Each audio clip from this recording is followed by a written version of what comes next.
Good evening बच्चों। जैसा कि हमने पिछली वाली वीडियो में हमने आपको जो है डीएलएड 4th सेमेस्टर में आरंभिक स्तर पर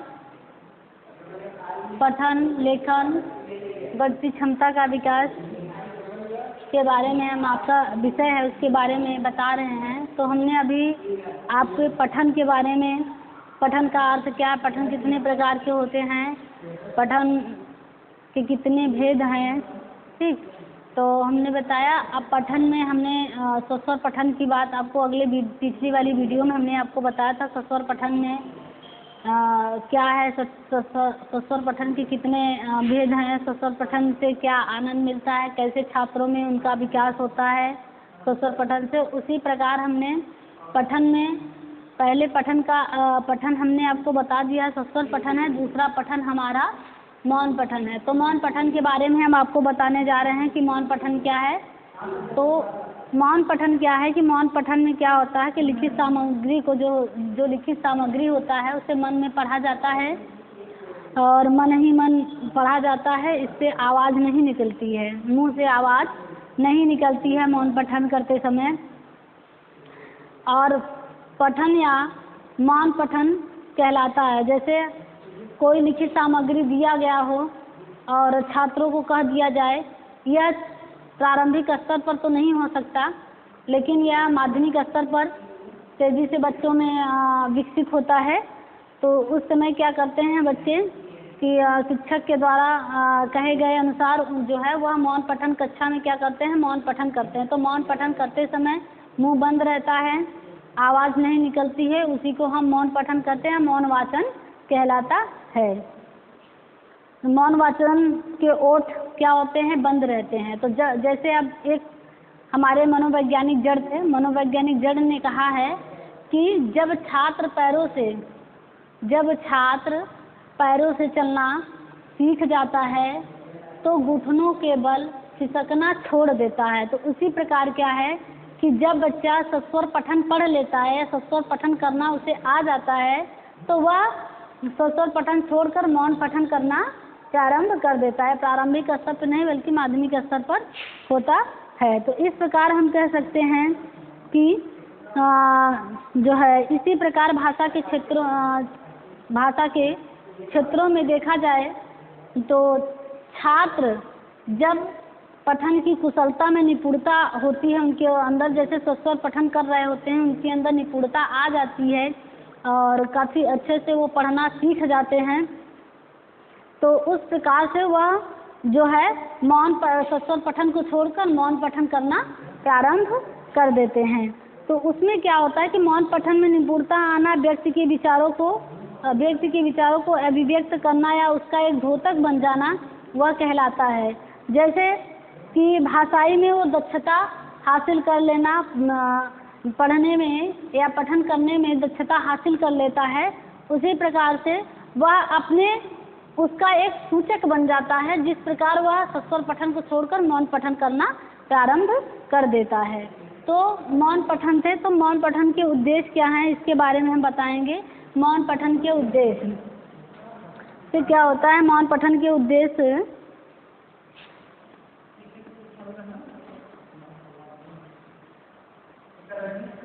मौन पठन के उद्देश्य मौन पठन के निम्नलिखित उद्देश्य हैं। मौन पठन के द्वारा जो है छात्रों में भाषा लिखित रूप से समझकर उसे गहराई तक पहुंचाने में सहयोग करता है। लिखित भाषा को गहराई तक पहुंचाने में क्या करता है, मौन पठन सहायता करता है। दूसरी चीज़, यह छात्रों में चिंतनशीलता का विकास करता है। छात्रों में चिंतनशीलता का विकास करता है और जिसमें कल्पना शक्ति का भी विकास होता है। मौन पठन करते समय अगर हम पठन कर रहे होते हैं उसमें हमारी क्या होती है, चिंतन शक्ति का जो विकास होता है वो काफ़ी तीव्रता से होती है। हम किसी भी विषय को एकाग्रता से ध्यानपूर्वक शांति वातावरण में पढ़ते हैं तो उसमें हमें उसके अर्थ को गहराई तक पहुँचने में मौन पठन मदद करता है।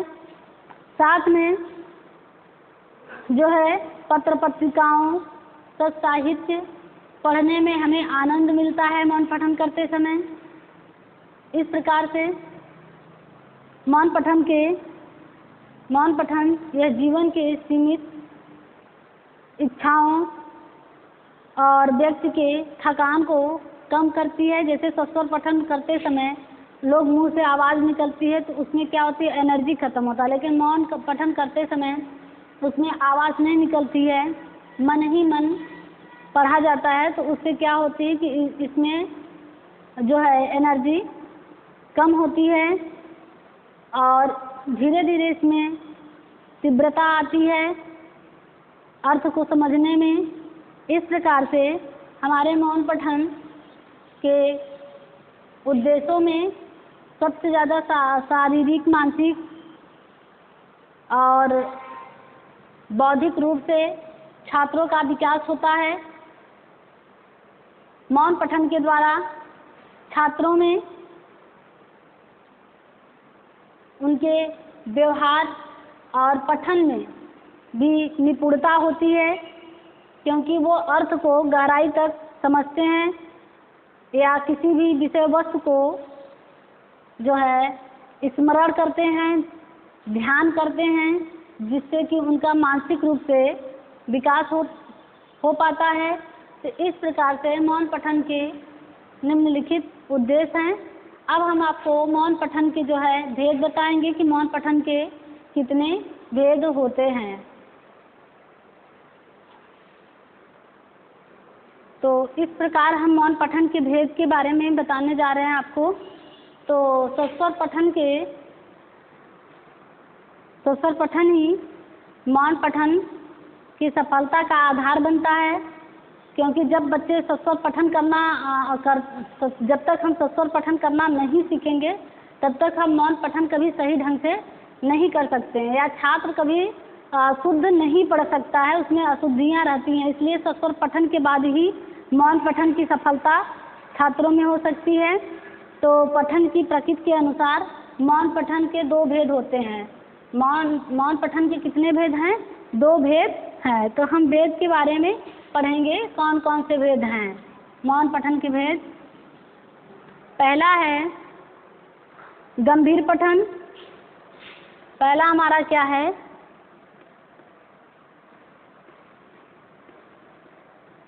गंभीर पठन।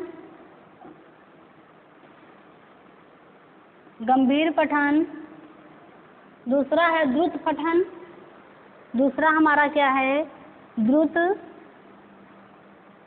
पठन।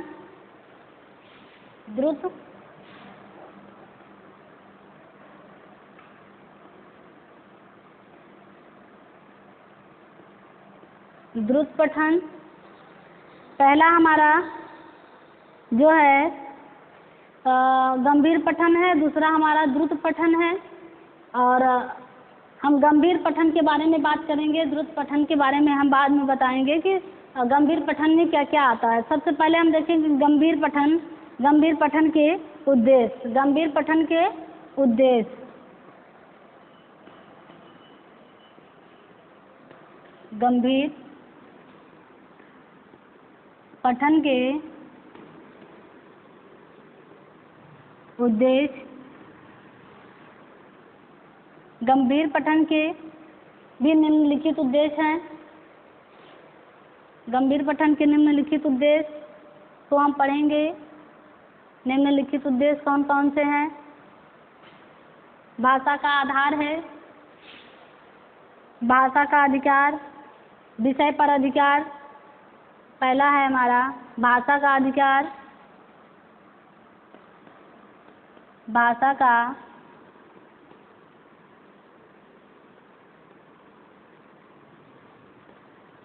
का अधिकार। दूसरा है विषय पर अधिकार। विषय पर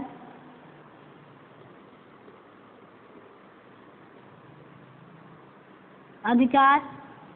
और तीसरा हमारा है पहला हमारा क्या है, भाषा का अधिकार, दूसरा है विषय का अधिकार और तीसरा है केंद्रित भाव की खोज। तीसरा हमारा क्या है, केंद्रीय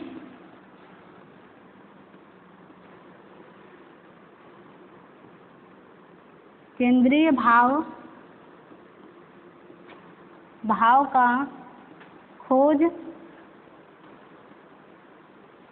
केंद्रीय भाव का खोज। और चौथा हमारा है व्यक्ति सूचना एकीकरण, व्यक्ति सूचना एकीकरण, व्यक्ति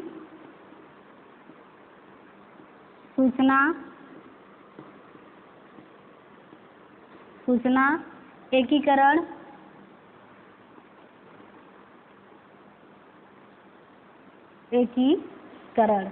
तो ये 4 उद्देश्य हैं गंभीर पठन के। 4 उद्देश्य हैं, भाषा का अधिकार, विषय पर अधिकार और केंद्रीय भाव का खोज और व्यक्ति सूचना का एकीकरण। तो हम इसके बारे में आपको उद्देश्य के बारे में देखो। भाषा का अधिकार, सबसे पहले मौन पठन करते समय हमें क्या करना चाहिए, हमें भाषा पर पूरा अधिकार जताना चाहिए, पूरे अधिकार हमें दिखाना चाहिए कि जो भी अक्षर लिखे गए हैं उसको हम एक साथ जोड़कर सही ढंग से पढ़ पा रहे हैं कि नहीं, इसका अधिकार छात्रों में विशेष रूप से शिक्षक का कर्तव्य है, उसे उस भाषा का अधिकार उसको दिखाना चाहिए कि आप पूरे उस पर अपना अधिकार दिखाइए, मुझे इस भाषा का ज्ञान होना चाहिए। फिर विषय पर अधिकार, उद्देश्य में अगर जब तक हम किसी विषय पर अपना अधिकार नहीं बनाएंगे तब तक हम गंभीर रूप से पठन करने में सक्षम नहीं हो सकते हैं। हमें गंभीर रूप से विषय पर अपना अधिकार जताना चाहिए जिससे कि हम अपने विषय पर मौन पठन करने में या गंभीर पठन करने में सक्षम हो सकें। फिर आता है केंद्रीय भाव का खोज, गंभीर पठन के उद्देश्य में केंद्रीय भाव का खोज। अगर हम जब गंभीर पठन कर रहे होते हैं तो गंभीर पठन में हम अपने ज्ञान इंद्रियां, कर्म इंद्रियां दोनों की भाव को हमें खोजना चाहिए कि यह एकत्र हैं या नहीं, एक जगह है कि नहीं है। ये अगर केंद्रीय भाव हमारा जो है एक साथ होता है तो हमें गंभीर पठन करने में किसी प्रकार की गलतियां नहीं होती हैं और हम गंभीर पठन बड़े अच्छे ढंग से कर सकते हैं, छात्र बहुत अच्छे ढंग से कर सकता है। फिर आता है व्यक्ति सूचना एकीकरण।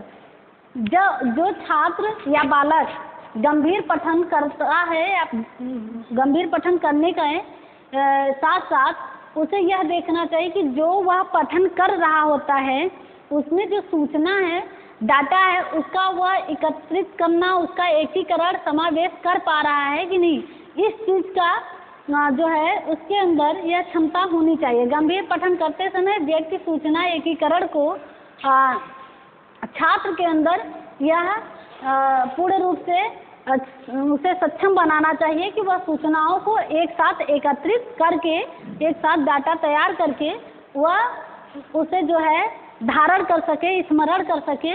यह जो है गंभीर पठन के उद्देश्य हैं। पहला उद्देश्य हमारा भाषा का अधिकार, विषय पर अधिकार, केंद्रीय भाव का खोज और व्यक्ति सूचना एकीकरण। उसी प्रकार अब हम देखेंगे कि विषय के अधिकार में क्या होना चाहिए और जो है भाषा केंद्रीय भाव खोज का क्या मतलब विषय होना चाहिए और व्यक्ति सूचना एकीकरण का क्या भाव होना चाहिए। तो हम सबसे पहले यहाँ से शुरू करते हैं विषय अधिकार से। तो विषय अधिकार पर हम देखेंगे कि सीखी भाषा की अभ्यास, विषय पर अधिकार, सीखी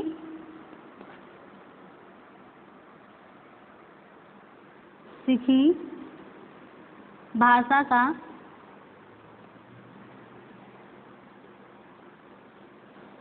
अभ्यास, ये हो गया। केंद्रीय भाव का खोज, ये क्या कहना चाहता है, ये कहना चाहता है कि अवकाश सदुपयोग, केंद्रीय भाव का खोज में अवकाश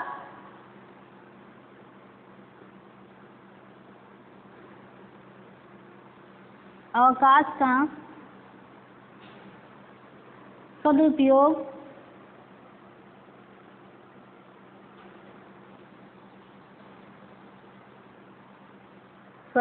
एक मिनट।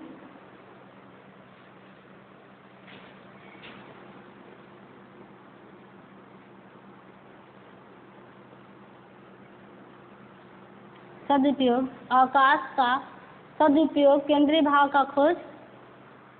दूसरा हमारा है साहित्य का परिचय। व्यक्ति सूचना में जो डाटा कनेक्ट करेंगे, एक साथ एकत्रित करेंगे व्यक्ति सूचना में, तो वो हमारा क्या होता है कि साहित्य का परिचय। साहित्य का परिचय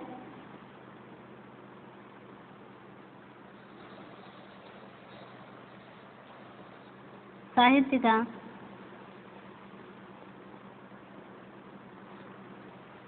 परिचय और अभिव्यक्ति।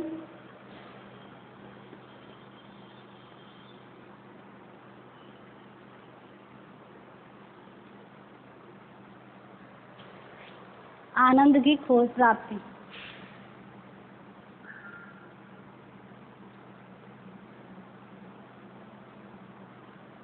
आनंद की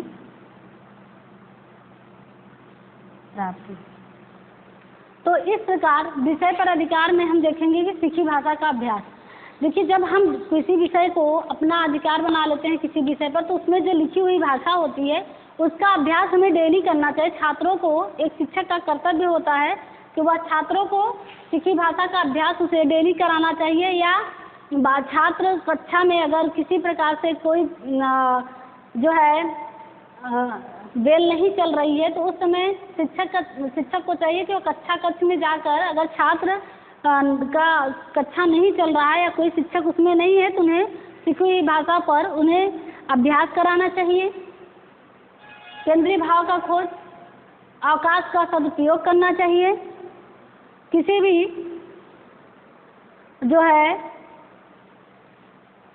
जैसे कोई विद्यालय में अवकाश पढ़ने पर छात्र घर पर होते हैं, तो उसे क्या करना चाहिए? अपने अवकाश का पूरा सदुपयोग करना चाहिए।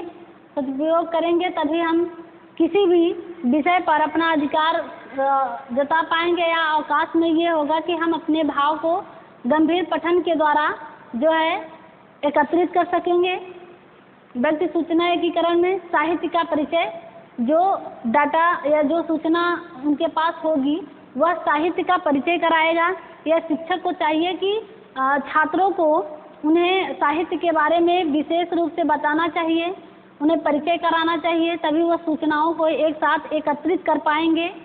और फिर आता है अभिव्यक्ति। वह उसमें क्या होता है कि छात्रों को यह स्वयं चाहिए कि जो स्वाध्याय की प्रक्रिया है उनके अंदर, उससे क्या होता है कि उनकी खुद की अभिव्यक्ति होती है और उससे उन्हें क्या होती है, आनंद की प्राप्ति भी होती है।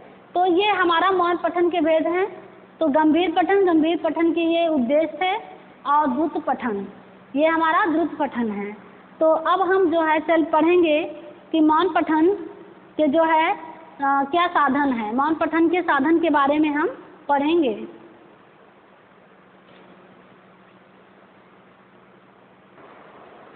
तो इस प्रकार अभी हमने मौन पठन के भेद के बारे में आप बताया, तो अब हम बताएंगे आपको मौन पठन के साधन कौन कौन से हैं। तो सबसे पहले हम इसके बारे में व्याख्या कर लेते हैं। जैसे मौन पठन करते समय क्या होता है कि सस्वर पठन जो होता है, सस्वर पठन से मौन पठन में जितने गुण आते हैं छात्रों में, उस प्रकार से यह उतना ही दूसरों पर निर्भर करता है। वह दूसरों पर क्या करता है, निर्भर करता है। इसी प्रकार से जो है सस्वर पठन के शोरगुल पूर्व वातावरण में हम कर सकते हैं। जहाँ पर शोरगुल होता है वहाँ पर हम क्या करते हैं, सस्वर पठन कर सकते हैं। लेकिन मौन पठन करते समय अगर शोरगुल होता है तो हम किसी प्रकार का मौन पठन करने में सक्षम नहीं हो सकते, या छात्र स्वर पठन करने में सक्षम नहीं हो सकता है। जहाँ पर शोरगुल होगा वहाँ पर मौन पठन नहीं हो सकता। और दूसरी चीज़, किंतु मौन पठन के लिए अगर देखा जाए तो मौन पठन के लिए उनके सभी शांति प्रिय वातावरण होना चाहिए, प्रिय शांति वातावरण होना चाहिए। और वातावरण ऐसे मौन पठन में छात्रों को सबसे बड़ी यही आवश्यकता उनके लिए होती है कि वह मौन पठन जब उन्हें कराया जाए तो वातावरण वहाँ का बिल्कुल शांतप्रिय होना चाहिए। इस प्रकार हम मौन पठन में सहायक तत्वों के बारे में पढ़ेंगे, मौन पठन के सहायक तत्वों के बारे में पढ़ेंगे। तो सबसे पहला हमारा कौन सा तत्व है? सबसे पहला तत्व हमारा है शांतिप्रिय वातावरण। शांतिप्रिय वातावरण के बारे में पढ़ेंगे।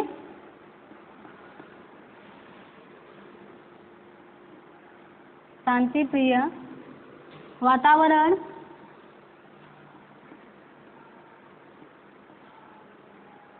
शांतिप्रिय वातावरण से क्या होता है कि मौन पठन में शांतिप्रिय वातावरण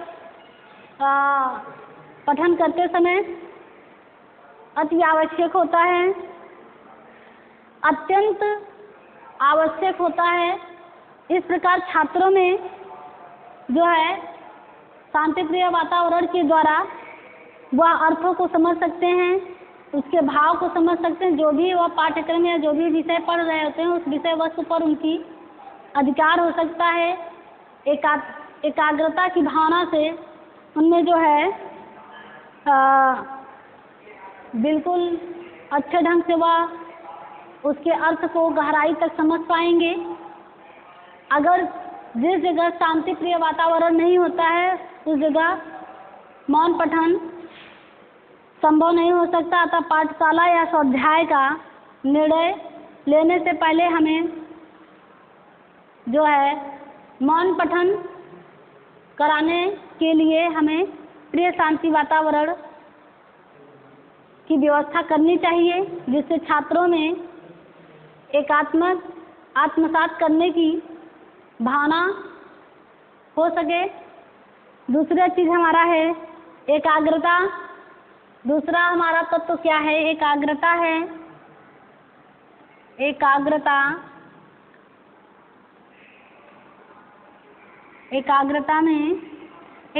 में क्या होता है? जब छात्र मौन पठन कर रहा होता है तो उस समय शांतिप्रिय वातावरण में उनमें किसी भी पाठ के भाव को अच्छे तरीके से समझ सकते हैं, उसमें एकाग्रता आ जाती है। और दूसरा साधन उनमें क्या करती है? एकाग्रता होती बाह्य वातावरण के अंतर्गत कक्षा कक्ष में या कक्षा का निर्माण ऐसे स्थान पर होना चाहिए जहां छात्र मौन पठन करता हो, उससे उसमें उसकी स्वाध्याय अच्छे ढंग से हो सके। ये एकाग्रता उसके या विद्यालय की व्यवस्था ऐसी होनी चाहिए। अब हमारा आता है कि एकाग्रता में मानसिक विकास अच्छे ढंग से होता है। तीसरा हमारा होता है व्याकरण की जानकारी। तीसरा तत्व क्या होता है? व्याकरण की जानकारी।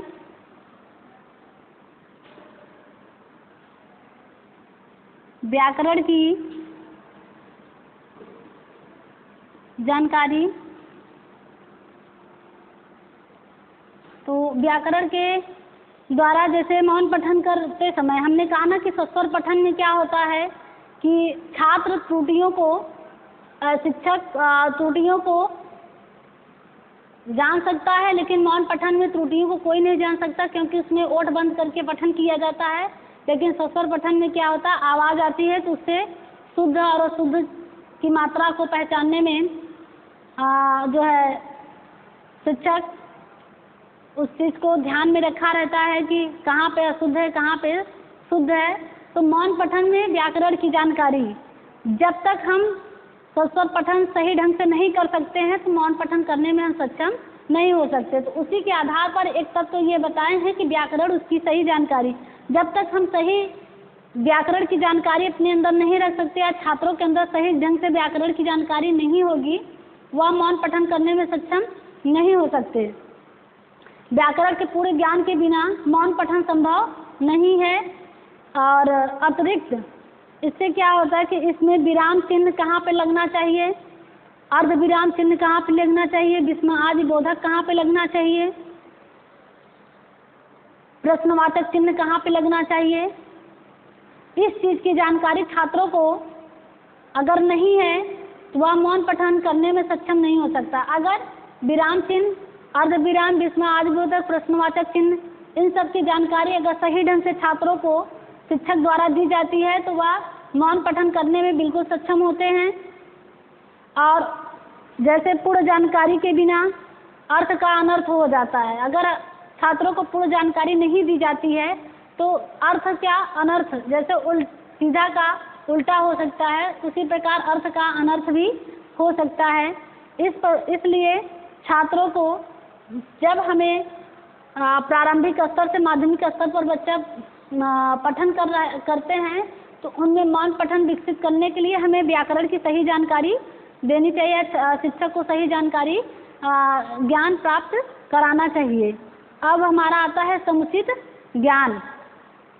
समुचित ज्ञान, चौथा हमारा तत्व क्या है? समुचित ज्ञान।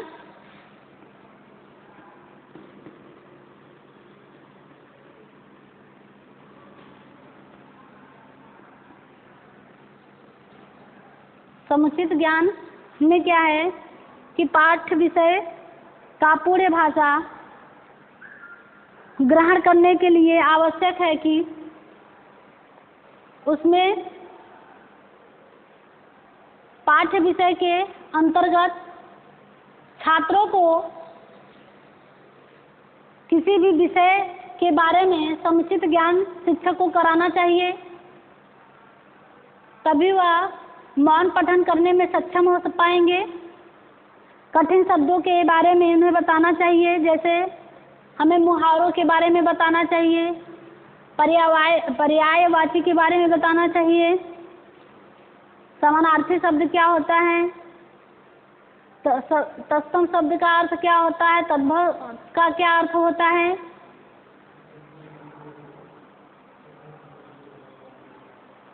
कठिन शब्दों में मुहावरों के बारे में हमें बताना चाहिए। तो इन सब का समुचित ज्ञान हमें पहले छात्रों को या शिक्षकों को छात्रों को करा देना चाहिए, जिससे कि वह मौन पठन करने में सक्षम हो सकें। पांचवा तत्व हमारा है बृहद शब्दकोश। बृहद शब्दकोश पांचवा है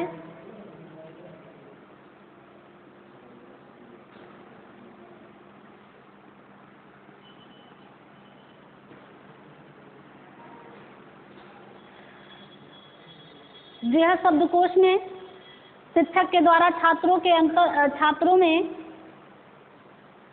शब्दों का भंडार जो होता है वह पूर्ण रूप से उसे ज्ञान कराना चाहिए कि कौन से शब्द कहाँ पर बोले जाएंगे, कहाँ पर प्रयोग किए जाएंगे, समानार्थी का मतलब क्या होता है, एकनार्थी का मतलब क्या होता है।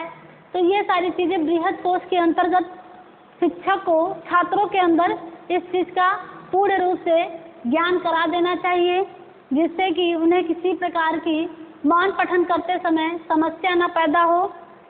अगर किसी भी छात्र को बृहद शब्दकोश की जानकारी नहीं होती है तो वह मौन पठन करने में त्रुटि भी करता है, और अगर बृहद कोश की जानकारी होती है तो वह मौन पठन बड़े आसानी से और अच्छे ढंग से कर सकता है। और छठवां हमारा है धैर्यशीलता। हमारा छठवां तत्व क्या है? धैर्यशीलता।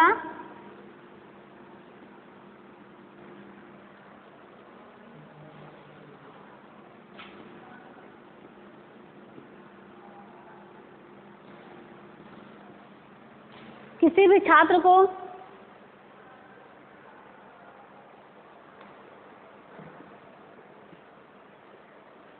धैर्यशीलता में क्या है कि कभी कभी संयुक्त वाक्य और मिश्रित वाक्य, मतलब संयुक्त वाक्य और संयुक्त वाक्य में का प्रयोग जब छात्र करते हैं, इन छात्रों को शिक्षक के द्वारा यह ज्ञान कराना चाहिए कि कौन सा संयुक्त वाक्य है और कौन सा मिश्रित वाक्य है। इस चीज़ की जानकारी अगर होता है तो उन्हें मौन पठन करने में किसी भी प्रकार की समस्या नहीं होती है। अगर उन्हें मिश्रित और जो है संयुक्त वाक्य के बारे में जानकारी नहीं होती है तो मौन पठन करने में उन्हें दिक्कत होती है। इसलिए धैर्यशीलता के साथ शिक्षक को छात्रों में संयुक्त वाक्य, मिश्रित वाक्य की जानकारी पूर्ण ढंग से बच्चों में कराना चाहिए, जिससे कि वह मौन पठन आसानी से कर सकें। अब हम आपको बताएंगे मौन पठन नहीं सस्वर पठन सस्वर पठन और मौन पठन के तरीके क्या हैं।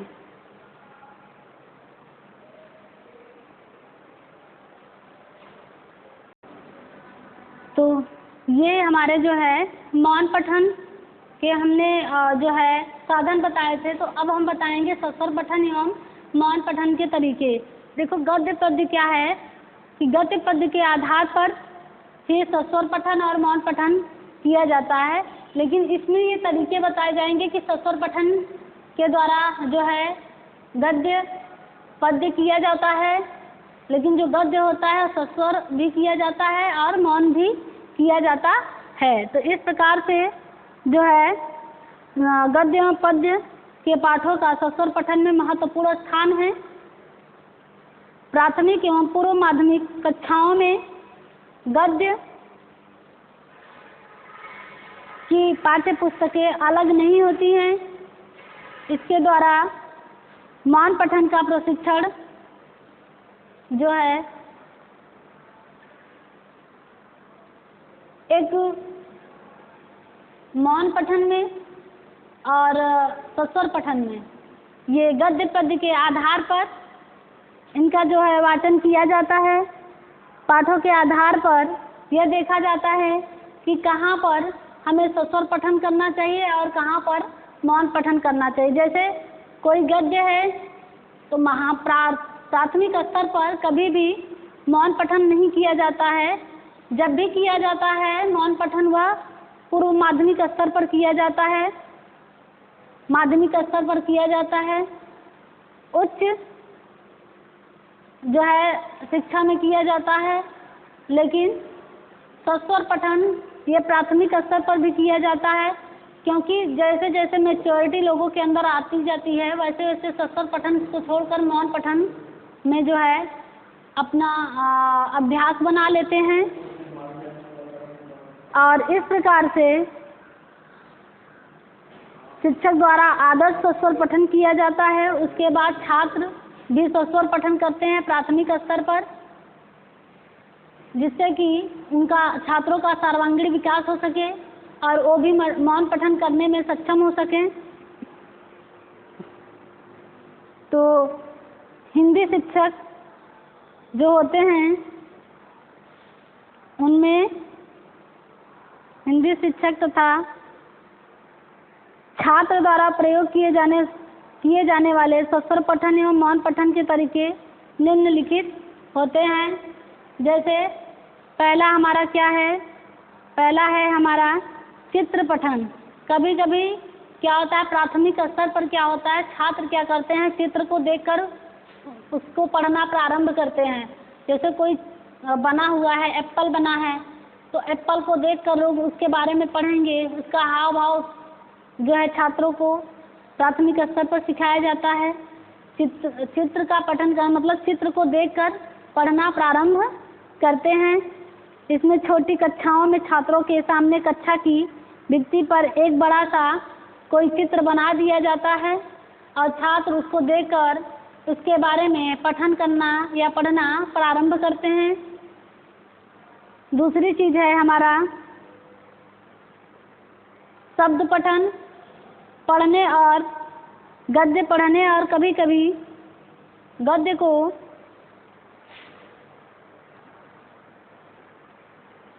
कविता पाठों में भी ऐसे शब्द आ जाती हैं जिससे छात्रों के लिए नई कठिनाई उत्पन्न होने लगती है।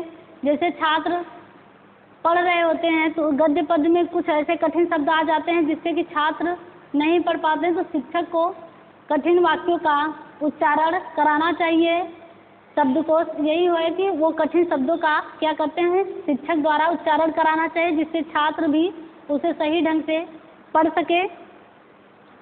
इस प्रकार से जो है चिंतनात्मक पठन, पठन की प्रक्रिया का महत्वपूर्ण चरण यह है कि चिंतनात्मक पठन इस प्रकार के पठन से छात्र लेखन के विचारों का आत्मसात करते हैं, विरोधाभासों को हटाकर अपेक्षित ज्ञान का संचय करते हैं। उसमें उस समय छात्रों में भी शब्दों का या भाषा का विकास सही ढंग से हो पाता है। जैसे कोई विरोधी भाषा होता है, बोल दिया, छात्र बोल रहा है या कहीं लिखा है, तो चिंतनात्मक का मतलब होता है जब कोई छात्र विचारों को आत्मसात करता है या शिक्षक उसका आत्मसात करता है, तो वह सही ढंग से सस्वर पठन करने में विरोधी भाषा का प्रयोग करता है, तो उस चीज को आगे उसमें छात्रों में चिंताजनक की बातें आ जाती हैं। इसलिए भाषा को सरल और सुगम बनाना चाहिए, जिससे कि छात्र पठन करने में सही ढंग से सक्षम हो सके। फिर आता है सृजनात्मकता का पठन।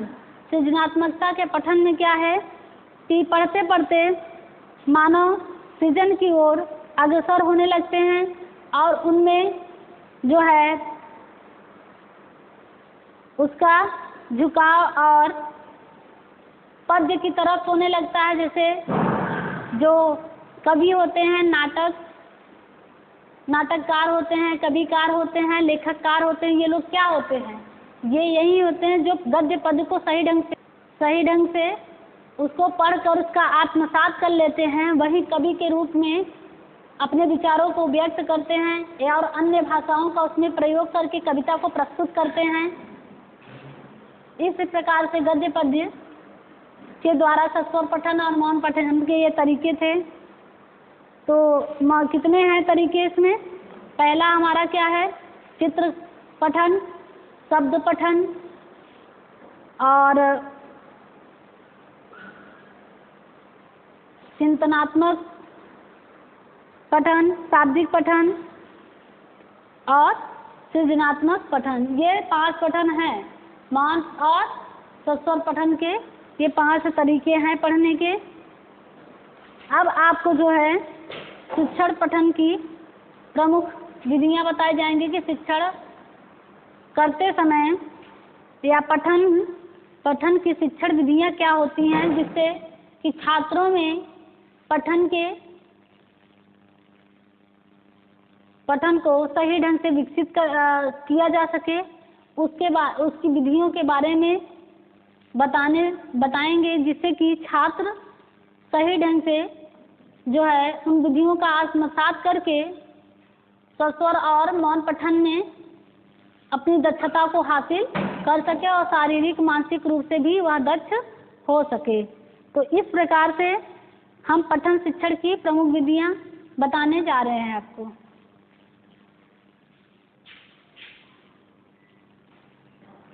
तो अभी हमने आपको तरीके बताए, अब विधियां बता रहे हैं कि कौन सी विधियां होती हैं। जैसे वैज्ञानिकों का मानना है कि जैसे पठन शिक्षण किसी भी प्रकार से किया जाए, लेकिन इस पर विद्वानों का मत है कि जो विभिन्न प्रकार है, उनके विभिन्न प्रकार के जो मत प्रस्तुत किए गए हैं, वो कुछ विद्वानों का कहना है कि छात्रों में अक्षरों का ज्ञान विशेष रूप से होना चाहिए, तभी वह शिक्षण विधियों को सही ढंग से समझ पाएंगे। वाक्यों को आरंभ करना उचित है, परंतु कुछ ऐसी चीजें होती हैं, शब्दों का निर्माण करना चाहिए जिससे कि उनमें वह कठिन वाक्यों को मिलाकर या एक साथ जोड़कर उसे सही ढंग से उसका अर्थ निकाल सकें। इस प्रकार से शब्दों में किया गया भेद या पठन के निम्नलिखित विधियां हैं। निम्नलिखित विद्वानों ने प्रणालियां बनाई हैं जिससे कि पठन शिक्षण सही ढंग या उचित ढंग से छात्रों में किया जा सके। तो सबसे पहला विधि क्या है? अक्षर बोध विधि। क्या है? सबसे पहला हमारा क्या है? अक्षर बोध विधि।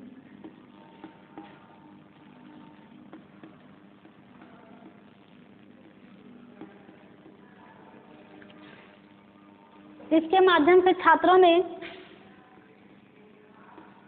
जो है, जब तक किसी छात्र को अक्षर का बोध नहीं होगा, अक्षर का ज्ञान नहीं होगा, वह किसी भी प्रकार से शिक्षण पठन उचित ढंग से नहीं कर सकते हैं। जब उन्हें अक्षर का बोध होगा, एक एक अक्षर का बोध कराना छात्रों में, तभी पठन शिक्षण की प्रक्रिया सही ढंग से हो पाएगी। अगर व्यंजनों का ज्ञान उन्हें है, व्यंजनों का ज्ञान कराना चाहिए। छात्रों में सर्वप्रथम स्वर तथा व्यंजन का ज्ञान बहुत जरूरी है। जैसे स्वर में क्या है, हम आ आ इ ई उ ऊ पढ़ते हैं, तो उसका हमें एक एक अक्षर का अर्थ हमें पता होना चाहिए। अ से क्या होता है, आ से क्या होता है, ई से क्या होता है, बड़ी ई से क्या होता है। यह व्यंजनों का जब ज्ञान हमें कराना चाहिए तो एक एक अक्षर का ज्ञान हमें कराना चाहिए। क से ज्ञ तक के जो अक्षर हैं, उनमें कितने अक्षर हैं, कितने स्वर हैं, कितने जो है व्यंजन हैं, ये सब का ज्ञान छात्रों को पूरे ढंग से कराना चाहिए। तभी यह पठन शिक्षण उचित ढंग से छात्रों में हो पाएगा। दूसरा है ध्वनि साम्य विधि। जब छात्र पठन शिक्षण प्रक्रिया कर रहा होता है, तो उसमें जो ध्वनि होती है, जो ध्वनि निकलती है, आवाज़ निकलती है छात्रों के द्वारा, वह बहुत साम्य होना चाहिए, बहुत मीठा और प्रिय होना चाहिए, जिससे कि आगे उन्हें गद्य पद्य करने में किसी भी प्रकार की कठिनाइयाँ ना हो। वह जब भी पढ़े कोई कविता तो उसमें कुछ भाव अर्थ निकले, जिससे कि वह प्रेम पूर्वक सामने वाला भी उसका जो है आनंद उठा सके। तो ये ध्वनि साम्य विधि भी हमारी एक प्रमुख विधियां हैं। दूसरी विधि क्या है,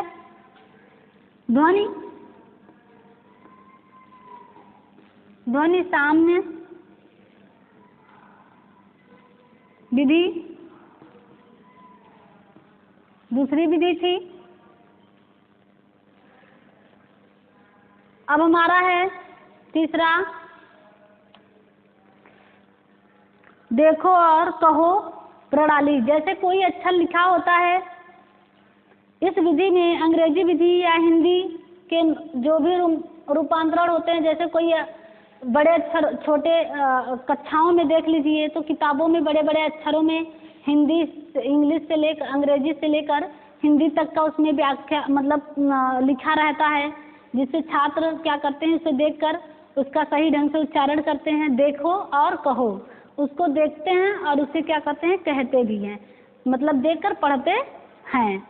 फिर चौथवां है अनुकरण विधि। अनुकरण विधि में क्या होता है कि जहाँ छात्रों का समूह होता है, वहाँ छात्र एक दूसरे के साथ समूह में एक दूसरे का देखकर जो है स्वरों और ध्वनियों का सही ढंग से उच्चारण कर पाते हैं, उचित ढंग से हो पाता है। और किसी भी वाक्य में त्रुटि होती है तो वो भी सुधारने की पूरी कोशिश किया जाता है। यंत्र प्रणाली है, संगत विधि है। तो ये सब हमारे क्या हैं, शिक्षण पठन शिक्षण की प्रमुख विधियां हैं। आज के वीडियो में बस इतना ही। अगले वीडियो में हम आपको बस पठन से ही संबंधित आपको जो है पढ़ाएंगे। वीडियो कैसा लगा कमेंट करके बताइए। जय हिंद, जय भारत।